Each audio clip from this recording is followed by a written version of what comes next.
I just got to say, I'm super proud. Aaron started with the containers team like 2 weeks ago.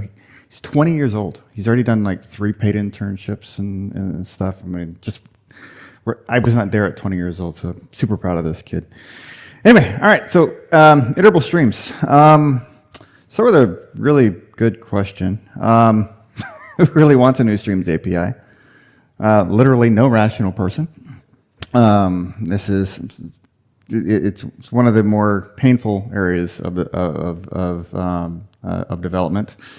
So yeah, I'm James, and I'm here to talk about a streams API, and just kind of want to go through some of the motivation, some of the things that led to this decision, and then also to kind of talk about what I've been working on. So web streams, when I specifically talk web streams, I'm talking about the what way stream specifications, so readable stream, writable stream, transform stream. They have a complexity and performance challenge. Anyone who has spent any time implementing this knows that the spec itself is actually rather complicated. Getting the thing to work is not too difficult. Getting it to work well, getting it to perform well, can often be quite challenging. When I first started talking about this, it was back in, I think, January, February. I posted a blog post on the Cloudflare website talking about, we deserve a new streams API. Dominic, I love Dominic. Dominic's response back to me was, I was being rather naive, saying that, just because we have this specification, you can't necessarily expect, if you follow the specification for it to work, to be performant. He spent the first half of his response saying how naive I was, and then the second half admitting that a lot of the points were correct. So it was, it's kind of fun. And Dominic, if you watch this, hello, absolutely love what you're doing. So it's good stuff. Nothing here is meant to denigrate any of the work on web streams whatsoever. The spec is good. The spec works. The spec is useful. We need it. We have to, it was something we absolutely need to have, but there are complexity issues. And there are things that are inherent in the spec that make it difficult. And it really comes down to this. Users expect to and do write code the way the standard allows them to, right? One of the points that is often made with specs like web streams is that the spec can describe a particular set of behaviors. It can describe a particular set of affordances for what you can do with it. So, okay, there's a promise at this point. Well, users come to expect that promises exist at that point, or a particular function call is going to be made at a particular point in time. And all of the optimization opportunities that exist are for things like, hey, let's try to elide this promise, or let's change the state machine. Well, every single time we do that, we might change some of the observable behavior. And every time we change the observable behavior, we change what the experience is for end users. So we have to meet users where they are. Like I said, streams aren't hard to implement. They're hard to optimize given how they are used. All right, and I'll go into that a little bit more. There's a lot of moving parts. In the web streams, there's 13 different classes, 13 different objects. There's 140 abstract operations, 60 plus internal slots. Most of the state changes are implicit. You'll have a bunch of little tri-state things. Does this promise exist? If it does, resolve it this way. Are you erroring at this particular point in time? If so, here's the state that you transition into. All of these classes have an API surfaced. There's web platform tests verifying all of these. There's complex relationships between them. For example, if you have a BYOB request, bring your own buffer request, you're going to have the readable byte stream controller is going to have a readable stream BYOB request, which has its view. The implementation may or may not choose to use it. It might just choose to ignore that and use enqueue instead. You have this three-way relationship between these objects that each can have their own life cycle. These things, it gets lost in the weeds very, very quickly once you start actually looking at what actual state these things are in at any given time. So that makes it rather difficult to make optimization decisions around, because if you can hide most of it, then great, you can optimize it away and you don't have to worry about it. But not everything can be hidden the way that the spec is written. Streams can be both push and pull, sometimes at the same time, which makes for a very interesting optimization challenge. Users can and do use the API in ways that make optimization difficult. I hope this is somewhat readable. The top one here is the kind of the classic. I'm creating a readable stream. I have a pull. It's going to collect some data, and then call enqueue within the scope of that pull function, right?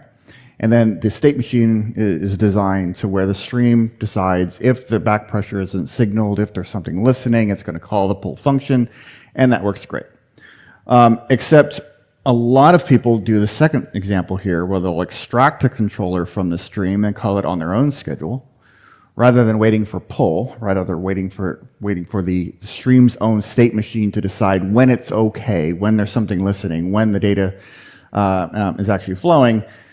It will extract the controller and just start pushing into it, whether something's listening or not, right? Whether it's a BYOB request or not. They'll just basically take control of that stream outside of the context of the stream itself. All of this ends up becoming observable behavior that's very difficult to optimize around. Things like fetch can be optimized easily. Right? And a lot of the runtimes do this, and in Workers we've done this forever, where we have basically an internal implementation of streams, where we just hide all of that state, right? We don't implement the full spec here. We just implement the stuff that's on the surface.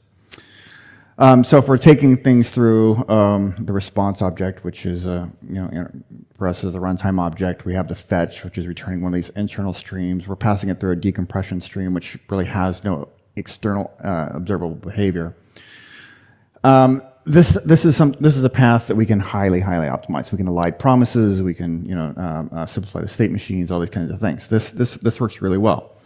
In browsers, at least, users can't really observe what's happening in certain runtimes like Node, where observability and diagnostics at kind of a lower level are necessary. We still have cases where even this actually is observable, because you can put hooks in to see what's happening within the fetch. You can implement promise hooks API to see what's happening with the promises. And when we start doing optimizations at a lower level, that actually breaks that code, because that was written for a particular set of assumptions. So even though we can optimize this, those optimizations do end up breaking real code. So it's easier to optimize what the user cannot see. I mean, that's kind of a very common thing.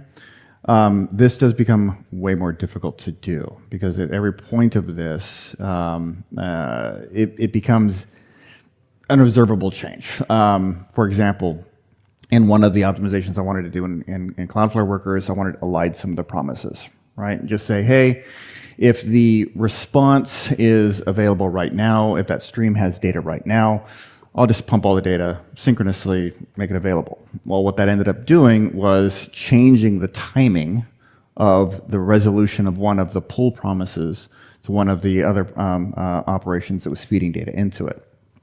And then they're breaking a bunch of code, but just by eliding one promise. All right, so yeah, anytime that we start making these things observable, we just can't, I'm not going to say we can't optimize it, it's just much more difficult to optimize. Okay? And this pattern, I mean, this pattern is just worse. If you see code doing this, yell at the person that wrote it. This is extremely common, where they just extract the controller from the stream and take control of it outside. This is very common in server-side rendering stuff. Next does this a lot. There's quite a few of them that do this.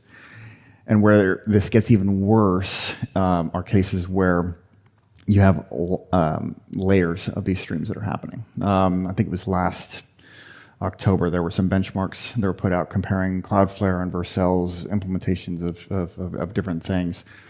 In one of those benchmarks, in one of the requests, just one request, it was creating over 250 readable stream instances.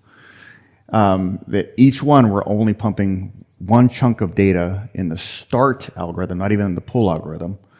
So at the start, it would enqueue a single chunk of data and then create a pipeline of these things, basically nesting these streams, treating them as basically ephemeral objects. And on top of that, they were extracting the controller.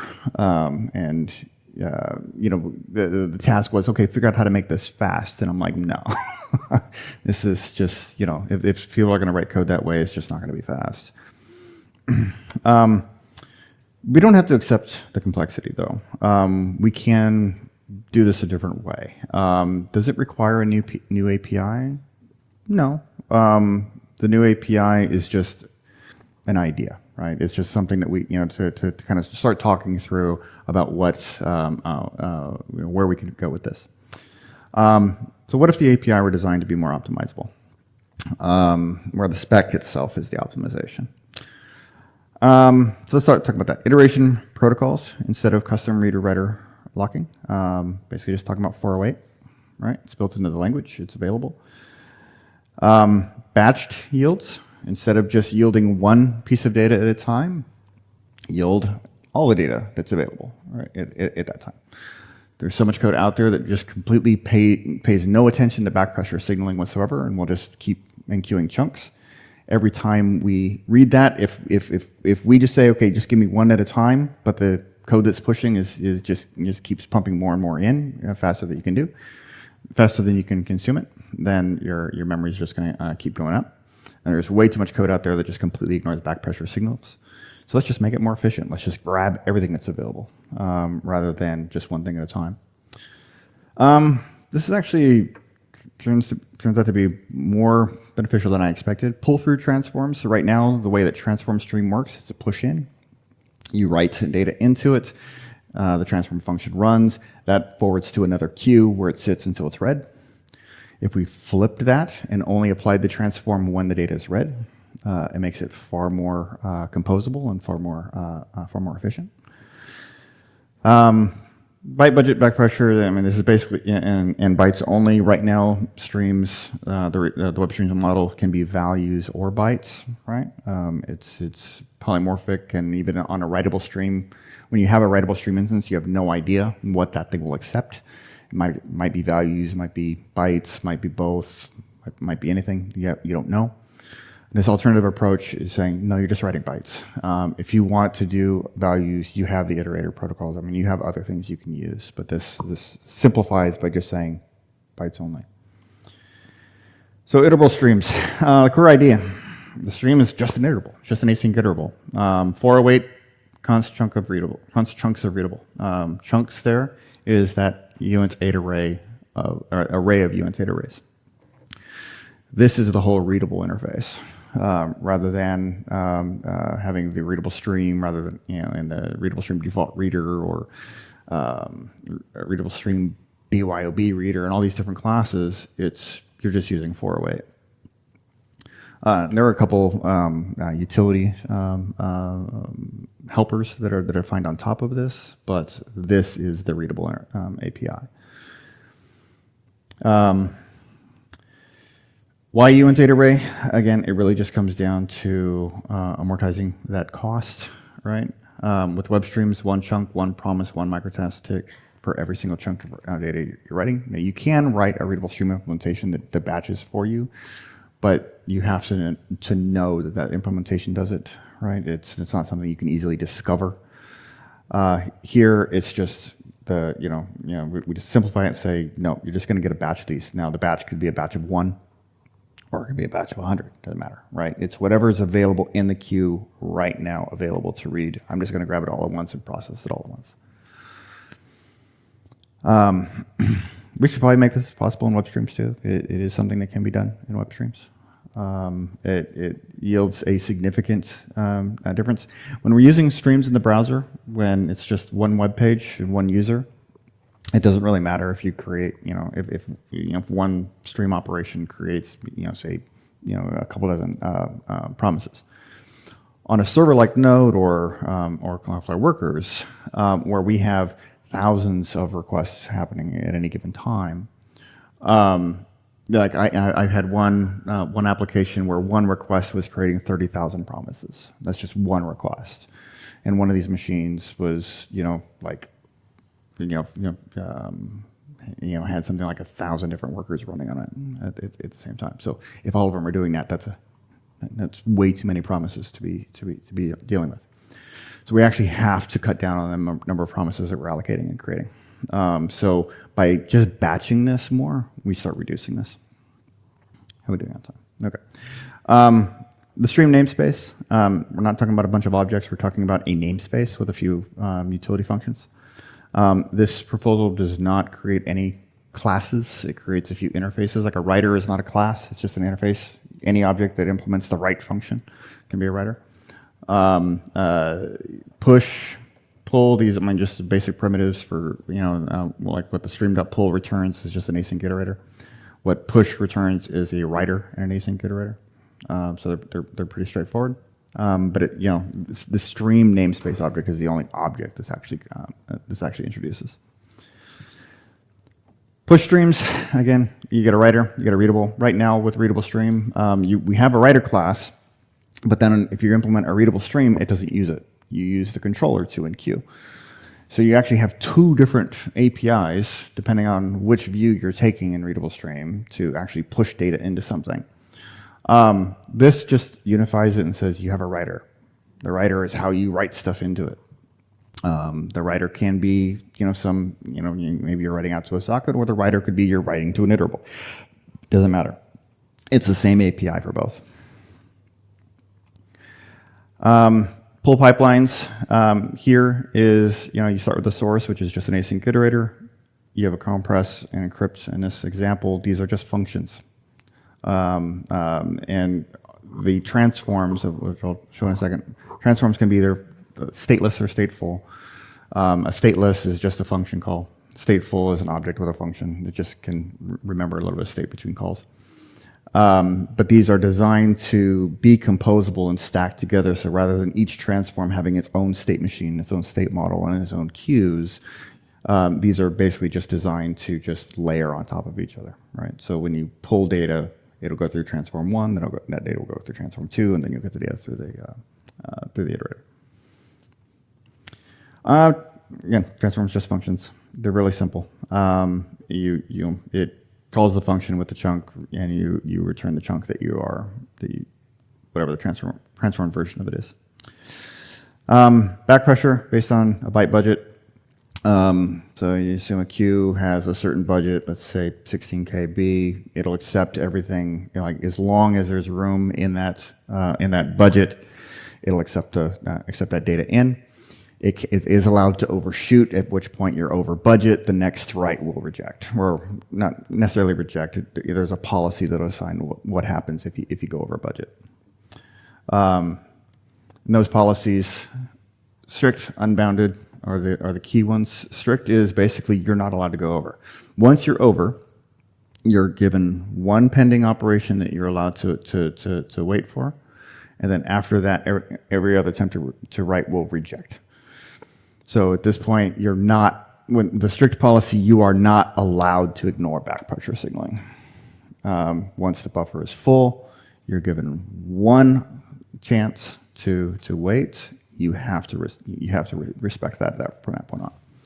Unbounded is like what we have now, right? You can't ignore it. Like once the buffer is full, you can just keep piling up a bunch of pending operations on top of it, right? Drop oldest and drop newest these are new. Basically here is if the buffer is full, drop oldest will just drop enough bytes out of that buffer, the oldest bytes that are in the buffer, and add the new things in. Right? If your application can tolerate some data loss, this is what you would use. Drop newest is if there's no room, it just drops what you're adding to it. Again, if your application is tolerant of losing some data, then that works. These policies are fundamentally new. Like right now with streams and with node streams, web streams, it doesn't matter. The process is always unbounded, right? You can just keep filling that buffer up with data, all right, which means users can ignore back pressure. If users can ignore back pressure, they will ignore back pressure. And if you look at most of the applications out there, most of them that I've worked with over the past 10 years just completely ignore back pressure signaling entirely. They just pay no attention to it whatsoever. So this is designed to basically force that. The API has a try fallback pattern. Basically, try to write the data synchronously. If that doesn't work, if that returns false, it means the data wasn't accepted synchronously. Then you can fall back to an async, right? This is another optimization. A lot of our data sources can just take the data synchronously, in which case you don't have to allocate a promise at all. So it's makes for it's not a significant optimization, but it does help. There's also a sync pipeline where the entire pipeline itself will just write, will either completely goes through the pipeline synchronously or it'll fail. There's some multi-consumer patterns. That's basically the T problem. And if you've not read the readable stream spec, T has the way that the spec defines it. There's a built-in problem where the faster branch that's reading will cause the slower branch to queue up indefinitely without any back pressure signaling anymore. It just completely breaks back pressure signaling in that model. This is designed to kind of work around that. There's two models. I won't go into them. Broadcast and share. One's push, one's pull. But this does account for T. Let's see what else. Some of the optimization opportunities. Batch iteration being the default. This one is actually the biggest improvement for performance. Simply if we just deal in batches rather than individual chunks. Eliminating the writer, whether it's locked, unlocked, and just saying it's just an iterator. It's just simplifying. It just simplifies the abstraction. There's some question about whether we need locking or not. It's been one of the feedback for the spec.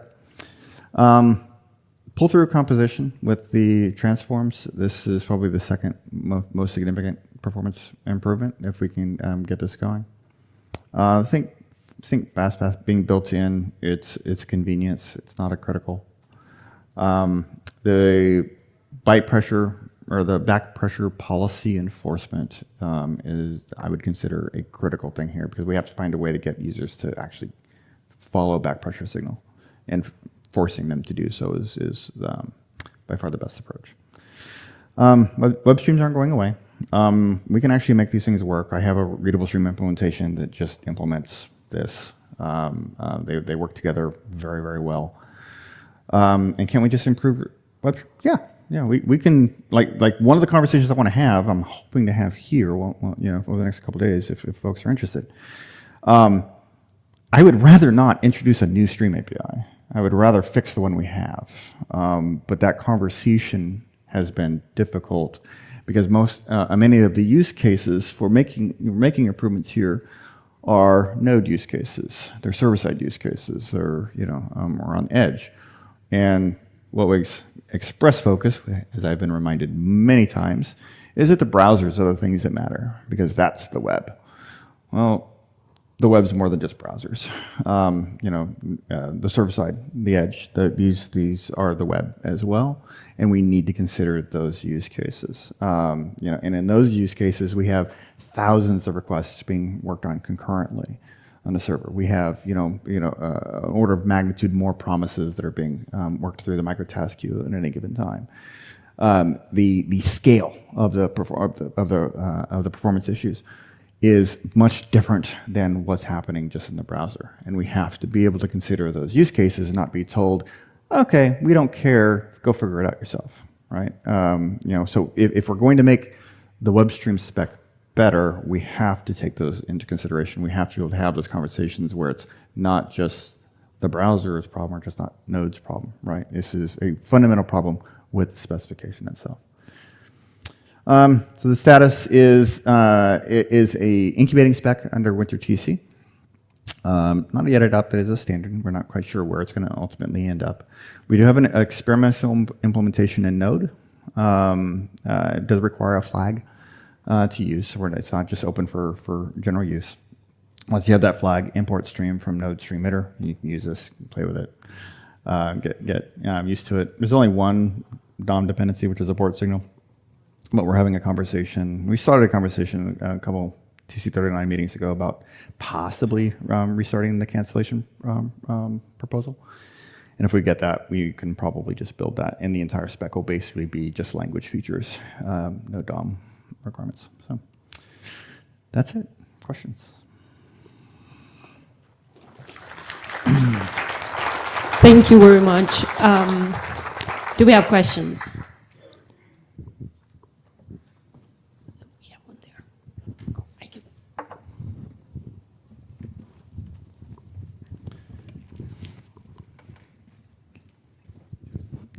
Hey, it is maybe a really basic question. I saw when you created a writer, you were passing a string in. Yep. I didn't see, so I'm confused at how that fits in with these things being byte only. Is there an implicit conversion? Yep. An implicit conversion to UTF-8. Thank you. Yeah. Someone had a question here. Yep. Maya had her hand up over here.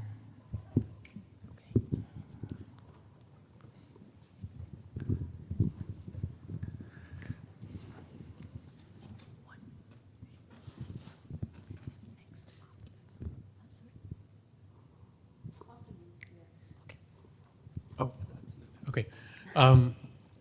So the sort of back and forth about that you talked about in the beginning about whether the current implementation could be optimized to have the performance profile that you're proposing in the new API. I mean, so it sounds like Dominic's response was like, yes, of course that's possible. You just have to implement harder. Yeah. And so would you agree with that statement? And if so, like what's the reason that hasn't been done already? Why is the performance not up to what it could be?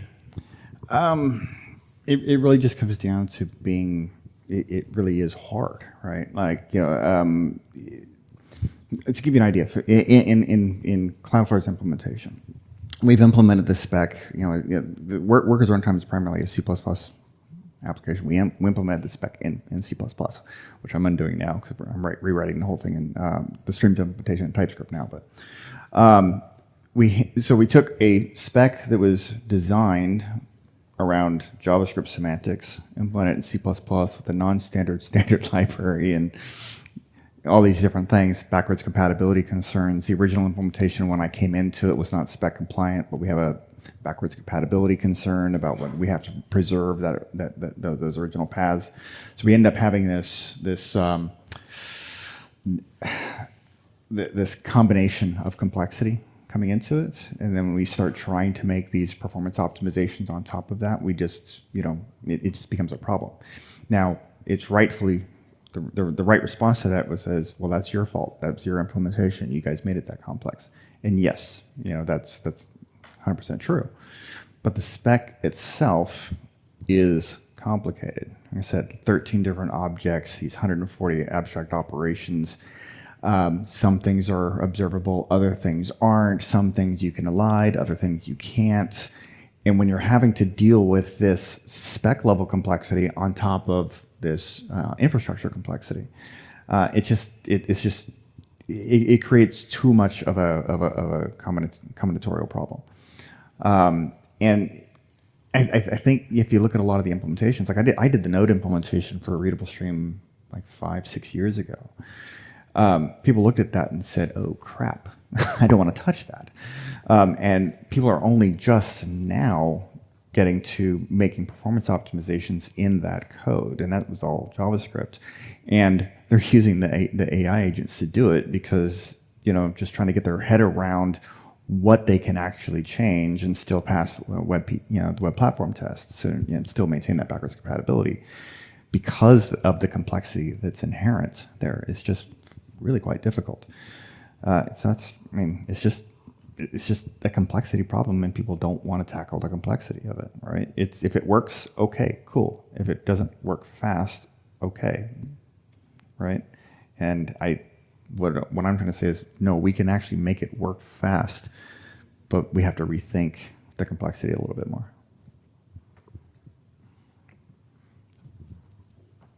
There's one more, if we have time, there's one more question down here.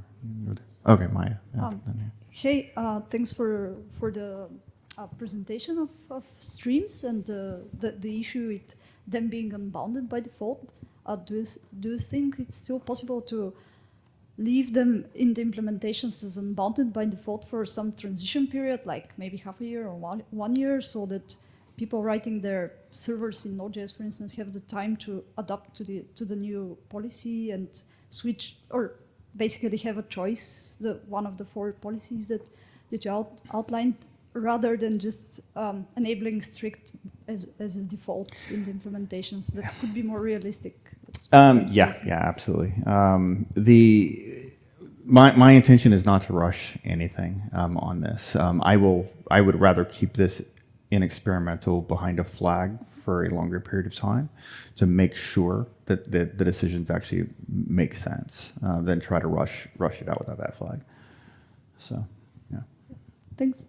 And then, if we have time, there's also one here. Yeah, I just want to echo Jason's comments about the complexity. I did the Firefox implementation, the first cut, and it's a really complicated spec. There's a lot to keep in your head. It's a very observable spec, and I am skeptical that you could make it go super duper fast. Yeah. I think if you gave me 10 people for 5 years, maybe we could get like really fast and have a half dozen security vulnerabilities half the way through. So having said that, I don't love the idea of having a second streams implementation. So, you know, maybe we can try to find a middle ground. But I when Dominic says like, just get good, it's really hard to implement. There's a lot.